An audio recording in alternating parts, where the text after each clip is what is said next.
There's no advertising or sponsorship on this show, but if you enjoy listening to it and would like to show your support by, say, buying me a coffee, please head on over to 5minutebiographies.com/coffee to see how.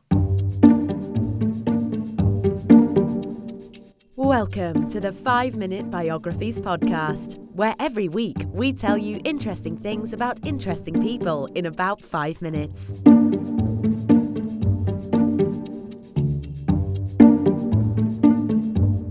And now here is your host, Wayne Armstrong.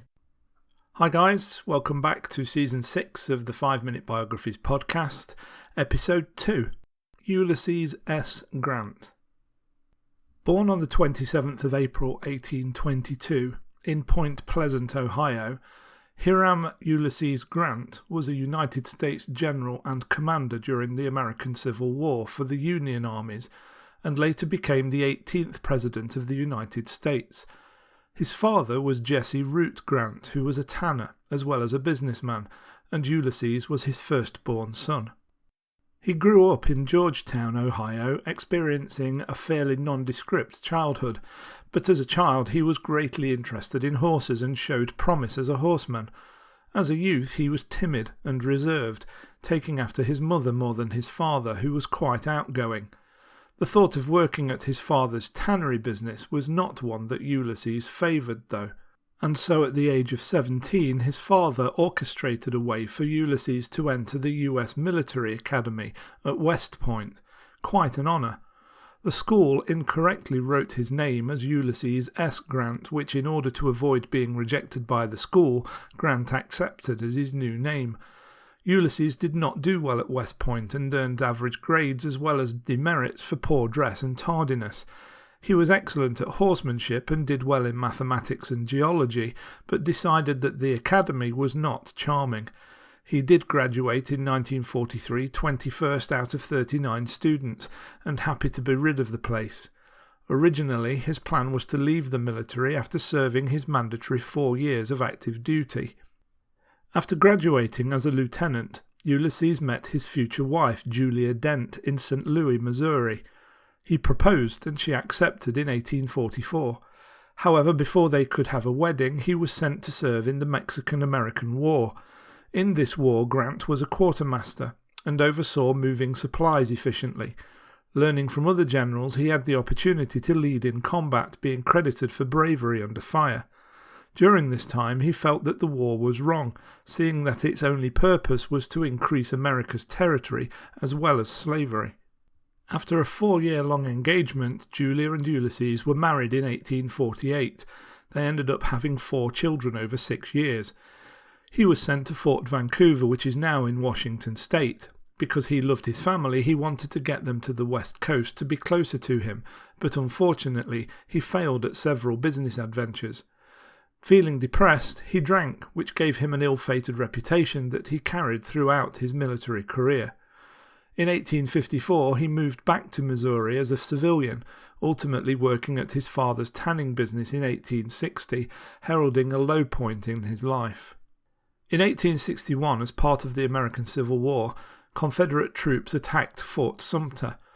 Seeing this inspired Ulysses' patriotism, and he rejoined the military. At first he could not earn an appointment, but later commanded the 21st Illinois Volunteer Regiment, which was very unscrupulous. Putting his ragtag band into order in 1862, Grant's ground forces took both Fort Henry and Fort Donelson. These battles are recorded to be the earliest notable Union victories of the American Civil War. Grant earned the nickname Unconditional Surrender Grant. Although he won some of the most significant battles of the Civil War, including taking the city of Vicksburg, the rumours of Grant's heavy drinking surrounded him for the rest of the campaign. However, those closest to him said that he was sober and showed extreme focus even in the midst of battle. Ulysses S. Grant was different than most of his predecessors. Whereas others believed that taking territory was pivotal to winning the war, Grant believed that disabling the Confederate armies was the most important, and because of this belief, focused on destroying General Robert E. Lee's army in Northern Virginia. Lee's army surrendered on the 9th of April 1865, which marked the end of the Civil War. Robert E. Lee and Ulysses S. Grant met at a farm near the town of Appomattox, Virginia, signing a peace agreement. After the war, when the states were reorganizing, Ulysses was promoted to full general, and in 1868 he was elected as the 18th President of the United States.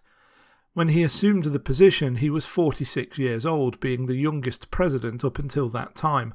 Although he himself was honest, Grant had a knack for appointing people with corrupt character. He helped to establish the National Park Service, but had unfortunate scandals throughout both presidential terms, not serving a third. Once Grant left the White House, he was again unsuccessful in civilian life. He became a partner of a financial firm where, regrettably, his partner Ferdinand Ward stole their investors' money. Inevitably, the firm went bankrupt, as did Grant, as although he had a military pension, he was woefully short of cash.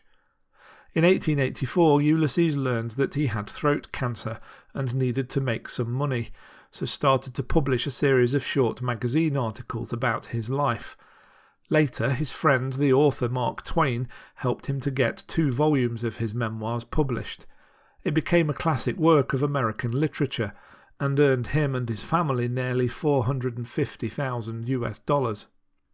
Knowing that he was near death, Grant's family, including his wife Julia, all of his children and 3 grandchildren, came to see him. He died of cancer on the 23rd of July, 1885, at 63 years of age. Grant's body is now entombed in the General Grant National Memorial, which is the largest mausoleum in North America. Ulysses S. Grant is considered to be one of the greatest generals in American history. He helped to bring peace at a very tense time during the Civil War, helped to end slavery in the US, and ultimately saved the lives of millions of people throughout the generations. I hope you enjoyed that episode of 5 Minute Biographies. If you did, why not say thanks by buying me a coffee? Head on over to 5minutebiographies.com/coffee to see how. Thanks for listening to the 5 Minute Biographies podcast at www.5minutebiographies.com.